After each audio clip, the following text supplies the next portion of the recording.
Welcome to Miss Michelle's Storytime.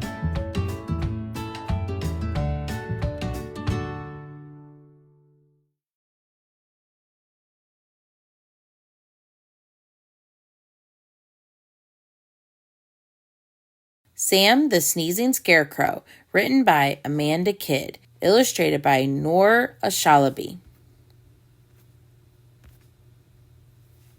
Poor Sam.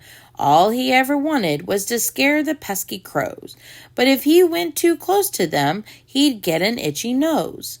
His friends would sneak behind the birds, and then they'd holler, "Boo!" But Sam would give himself away when he'd cry out, "Achoo!" He never could get near enough to scare the birds away, so he left to find another job. It was the only way. He traveled down a country road and wondered what to do. He passed some birds along the way, which made him go, "Achoo!"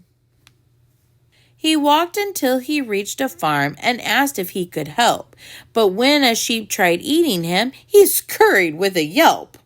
So he became an astronaut. He even went to space, but bits of hay kept falling off and floating round his face. He tried to be a lifeguard, but was that a silly whim? How can you rescue people when you don't know how to swim? He tried to pen a book to share the stories of his plight, but scarecrows have no fingers, so poor Sammy couldn't write. He carried on in search of work till one November day, when someone said, "Please come with us, we need a man of hay." But Sam ran off when he found out it was a bonfire night. "Do not come near me with that flame, I won't be set alight."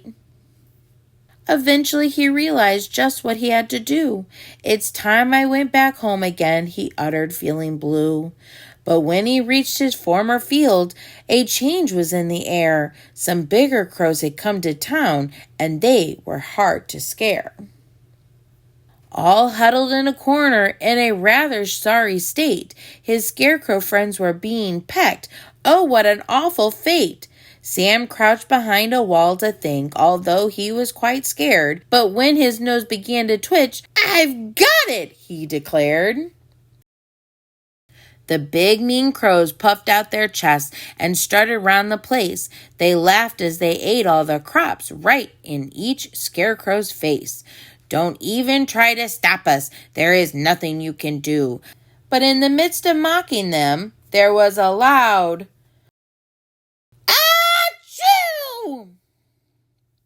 The biggest crow seemed caught off guard and looked around in fright. "That sounds like Sam. He must be back," Sam's friends said with delight. "Who's Sam?" the anxious birds cried out. "We shouldn't hang around. He's got to be a dreadful beast. Just listen to that sound."